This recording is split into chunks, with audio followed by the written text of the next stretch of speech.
पुढील स्वागत करावे माननीय श्री जयप्रकाश हनुमंते।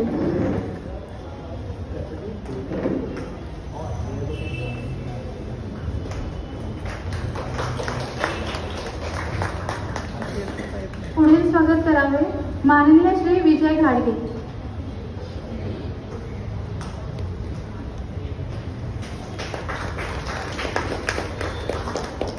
पुढील स्वागत करावे सौ लतिका देशमुख।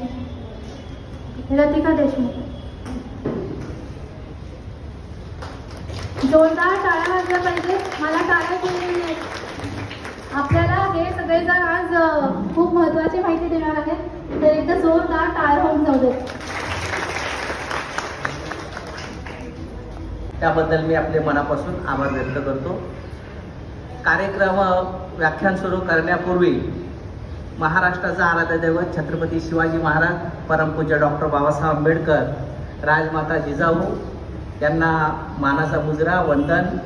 खादी ग्रामोद्योग आयोगाचे जनक राष्ट्रपिता महात्मा गांधी यांना देखील या कार्यक्रमाच्या अनुषंगाने नमन।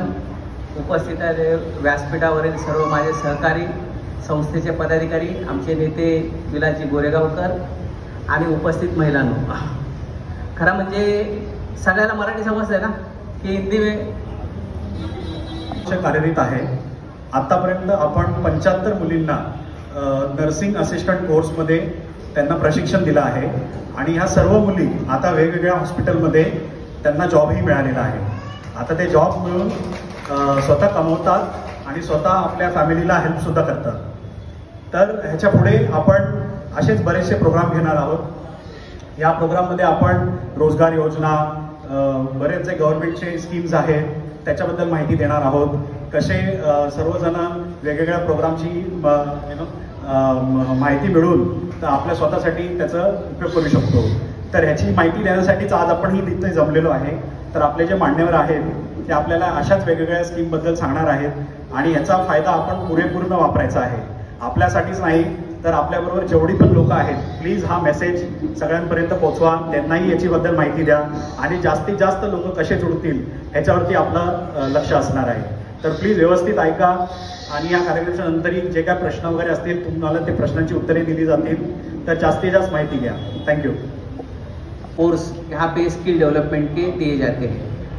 ट्रेनिंग के पश्चात आपको आपका खुद का बिजनेस लगाना है तो उसके लिए prime minister employment generation scheme रोजगार निर्मित कार्यक्रम के अंतर्गत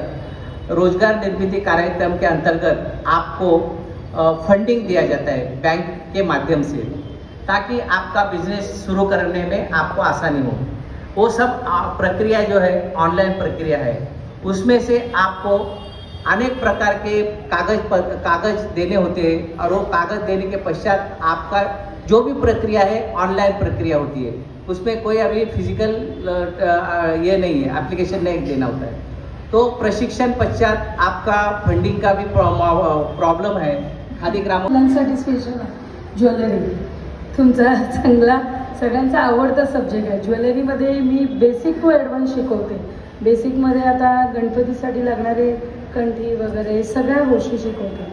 मग त्यामध्ये तुम्हाला कशा प्रकारे मार्केटमधून सामान आणणं, त्याच्यामध्ये कसं कॉस्टिंग होतं कमीत कमी। आता येताना जेवढ्या एरियामध्ये बघितले आहे की ह्याच्यामध्ये मॅन्युफॅक्चरिंग भरपूर होते या एरियामध्ये आणि या एरियामध्ये रुरल म्हणजे छोट्याच्या छोट्या गोष्टी पण विकल्या जातात। म्हणजे आता बघितलं सगळं बरंचसं काही माहिती दिली आहे। कोर्स कोणते आहेत, कोणते कोर्स आपल्याकडे चालतात, कशा प्रकारे केलं पाहिजे, मार्केटिंग काय केलं पाहिजे, सगळं केलं। मी काय तुमचा जास्त वेळ नाही घेणार आहे। आता थोडक्यातच माहिती देऊया, आपण थोडंसं गप्पा करतात तशा प्रकारे बोलूया। बघा, पहिल्यांदा महत्त्वाचं आहे की आता इथे जास्त महिलाच आलेल्या आहेत, त्याचे तुम्ही तुमच्या घरातली मुलं वगैरे असतील किंवा जे काही कॉलेजला वगैरे जाणे त्यांना पण घेऊन यायला पाहिजे होतं। कारण व्यवसाय जो करायचा आहे तो फक्त आपण एकटेच करत नाही, तर आपण फॅमिलीसोबत सगळ्यांनी मिळून करायचा असतो, सगळ्यांनी एकत्र। कारण तो कसा वाढवायचा आहे, सगळ्यात पहिल्यांदा म्हणजे व्यवसाय करायचाच असेल तर आपण व्यवसायाकडे का वळलं पाहिजे।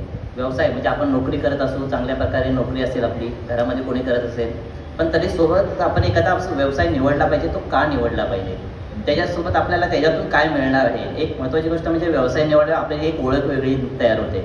आपण त्या आपली एक आयडेंटिटी बनते. दुसरं की व्यवसाय जर करायचा असेल तर तो कोणता करायचा, आपल्याकडे काय स्किल आहे, म्हणजे आपण काय करू शकतो आणि ते कशा प्रकारे केलं पाहिजे. त्यासाठी सगळ्यात महत्त्वाची गोष्ट असते ते म्हणजे व्यवसायासाठी पहिल्यांदा व्यवसाय निवड केली पाहिजे, म्हणजे आपल्याला काय आवडतं ते बघितलं पाहिजे. दुसरं ते आवडतं तर त्याचं प्रशिक्षण आपल्याला असलं पाहिजे, म्हणजे व्यवस्थित त्याचं ट्रेनिंग आपल्याला मिळालं पाहिजे. आणि त्या ट्रेनिंग घेतलं आणि व्यवसाय आवडला म्हणजेच व्यवसाय झाला तर असं नाही आहे. तर त्यासाठी महत्त्वाचं आहे की तो आता की सगळ्यांनी सांगितलं व्यवसाय करायचा, पण महत्त्वाचा आहे व्यवसाय मला सांगितलं आम्ही प्रशिक्षण घेतलं, पण एवढं बनवलेलं विकायचं कुठे, तर हा सगळ्यात मोठ्याचा सगळ्यांचा प्रश्न असतो की मी विकायचं कुठे. तर विकण्यासाठी सगळ्यात महत्त्वाचं असतं की त्याची आपण जे शिकणार आहोत त्याची क्वालिटी कशी असणार आहे, ती क्वालिटी सगळ्यात उत्तम आणि चांगली कशी झाली पाहिजे. दुसरं आहे की ते विकायचं असेल तर ते कुठे विकायचं आहे, आणि ते विकण्याच्या त्याच्या अगोदर आपण जेव्हा एखादा व्यवसाय छोटासा घरातून असेल आपण स्वतः सुरू करू शकतो, पण एखादा समजा त्याला वाढवायचा असेल तर त्यासाठी येतं फंडिंग किंवा त्यासाठी लागणारा पैसा, हा पैसा कुठून उभा करायचा आहे, आणि नंतर सगळ्यात शेवटी येतं त्याचं मार्केटिंग कसं करायचं आहे. आता हे सगळ्या वेगवेगळ्या गोष्टी आहेत, पण त्या जर सगळ्या आपल्याला करायच्या असतील तर सगळ्या गोष्टी ज्या आम्ही एकाच ठिकाणी एकाच वेळेला एकाच जागेवरती तुम्हाला सांगतो आणि शिकवतो. पण त्याच्यामध्ये तुम्हाला चांगल्या प्रकारचं तुम्हाला आवडणाऱ्या जे व्यवसाय आहे, आमच्याकडे बरेचसे 40 ते 50 प्रकारचे कोर्सेस आहेत. म्हणजे जसे खादी ग्रामोद्योग आहे, हे फक्त अल्कोहोल आणि नॉनव्हेज ह्या 2 प्रक्रिया 2 गोष्टी सोडून इतर सगळ्या व्यवसाय सगळ्या प्रकारचे व्यवसाय याच्यामध्ये आम्ही शिकवले जातात आमच्याकडे. म्हणजे आपल्याकडे मुंबईमध्ये असतील, महाराष्ट्रामध्ये असतील किंवा महाराष्ट्राच्या बाहेर असतील, सगळ्या प्रकारचे व्यवसाय शिकवले जातात. आता सगळ्यात पहिल्यांदा मला आवडला तो व्यवसाय, त्याचं प्रशिक्षण दिलं. प्रशिक्षण ते आमच्याकडे उपलब्ध होतं सगळ्या प्रकारे, चांगल्या अगदी क्वालिटी प्रशिक्षण.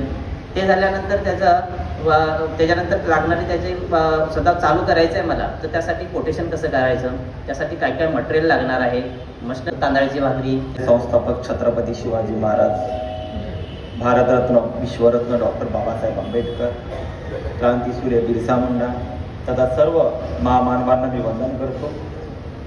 आजच्या या समर्थ वेलफेअर फाउंडेशन अंतर्गत आयोजित कार्यक्रमाला उपस्थित सन्माननीय उमाकांतजी डोईफोडे साहेब, सन्माननीय जयप्रकाशजी हनुवते, सन्माननीय रितिका मॅडम, सन्माननीय विजयजी घाडगे, तसंच सदर कार्यक्रमाचं जे अतिशय उत्कृष्ट असं आयोजन केलं, अगदी अल्प काळामध्ये असे सन्माननीय रमेश सर, सन्माननीय मीनाक्षी मॅडम, जे सोनवणे सर, तथा सर्व समर्थ वेलफेअर फाउंडेशनचे सर्व कर्मचारी तथा इथे उपस्थित सर्व आमच्या भगिनी आणि बंधूंनी, खरं तर सरांचं मी अभिनंदन करतो. डोईफोडे सर तथा सर्व जे काही सिविकोरा ग्रामोद्योग संस्थान आहे यांनी अतिशय सुंदर माहिती दिली. त्याच पद्धतीने त्यांच्यासाठी आणि समर्थ वेलफेअर फाउंडेशनसाठी एकदा टाळ्या वाजवा. कारण की ही जी माहिती आहे, ही माहिती तुम्हाला देण्यासाठी त्यांनी किती कष्ट घेतले मला माहित आहे, बरोबर डोईफोडे साहेब. कारण की या सहज नाही, एका व्यासपीठावर तुम्ही सगळेजण इथं आलेत आणि तुम्हाला ही सगळी माहिती भेटत आहे, एवढं सोपं नाही आहे. हे तुम्हाला माहिती देण्यासाठी हे किती दिवसापासून कष्ट घेत आहे. हे दोन्ही जोडी आमचे सोनवणे सर हे बऱ्याच दिवसापासून डोईफोडे सरांच्या मागे आहेत. खादी ग्रामोद्योग मध्ये जाऊन आले, मुंबईतल्या अनेक सेंटरला त्यांनी भेटी दिल्या आणि भेटी देऊन